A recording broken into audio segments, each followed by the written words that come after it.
Welcome back into Talking Fitchburg, back out at McKee Farms Apartments in beautiful Fitchburg. Nice day out here. Great guy next to me, it's Ron from Independent Living. We're back in front of my favorite shower tub unit.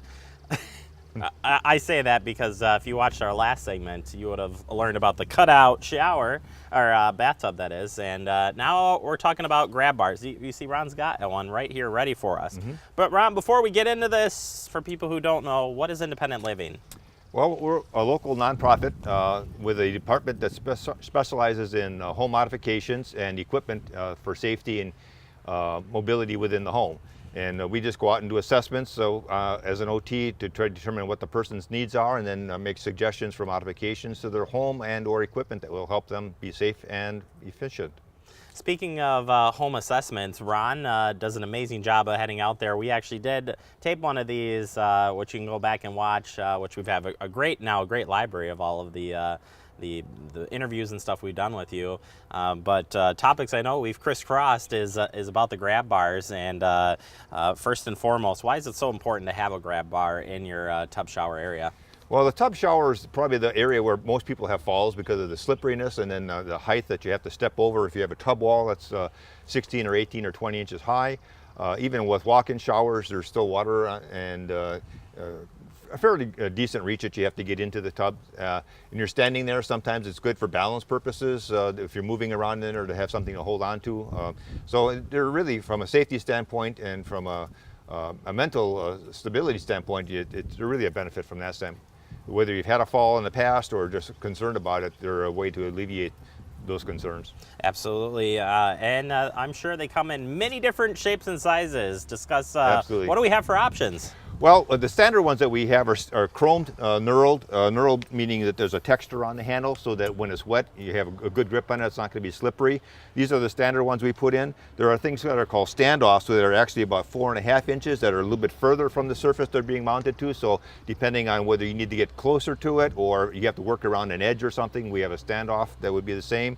We also have white ones that we can put in that are a little bit more decorative, but they're a smooth surface and they do get pretty slippery in a shower, so we don't really recommend those unless people really want to have the aesthetic beauty of a white one to match up. And there are all different sizes, from 12 inches all the way up to 32 inches. So depending on the application, where it's going to go, how it's going to be used, we can have a grab bar that will be most appropriate for a person. So I'm looking at this grab bar here and I'm thinking to myself, well, this can't be that difficult to install, Ron, but really these are they're not as easy as you think.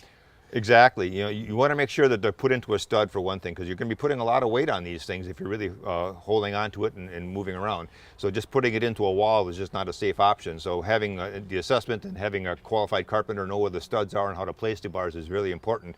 Where they're actually placed is also important on how the person is going to be using it, whether it's be on the front entry like this one here when you're first stepping in, or putting one on the side wall. Whether a person's using a shower chair, you want to have it higher or lower, or one that's maybe angled so it's lower toward the back where the chair is and higher toward the front where they may be standing for a short period of time.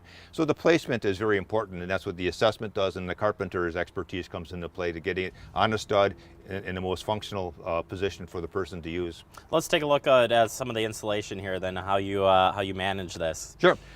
Standard, if you have any kind of a ceramic tile backing is not a problem because that's a solid wall. When you have different surrounds like this, fiberglass or acrylic, many of them are very close to the wall. If they're within about 3/4 of an inch to the wall with only just a little bit of a hollow space, you can mount the grab bars directly to it with a stud behind it. It doesn't put that much pressure on the surround. It's not going to cause any problems. When you have some of them that are 3/4 of an inch or more, sometimes they're almost 2 inches of hollow space, you can't put a grab bar directly on that surround because if you screw it in really tightly, it potentially could crack it. So there are some options though that you can find the stud and then put in a backing bracket between the hollow part, between the surround and the wall, and still mount the grab bar.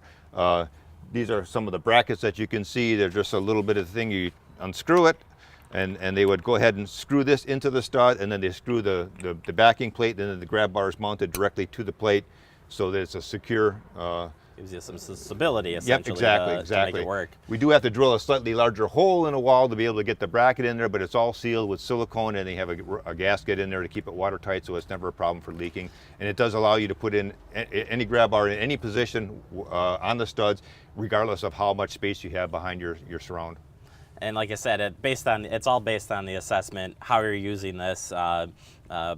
height, you know, that's all going to play in a factor for you for doing this. So having you guys come in, I think makes it right? Exactly.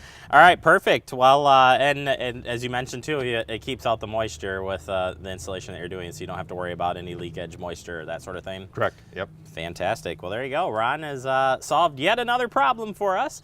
Certainly, Ron, if anybody had any additional questions, wanted to get in for an assessment, learn more about grab bars, where can we go and find that information? Independent Living, a direct line to the home modification manager is 608-268-9635. There you go. That's Ron, Independent Living. Ron, I appreciate it as always. You bet. We'll catch up with you soon, I'm sure. All right, we'll take a quick break. You are watching Talking Fitchburg.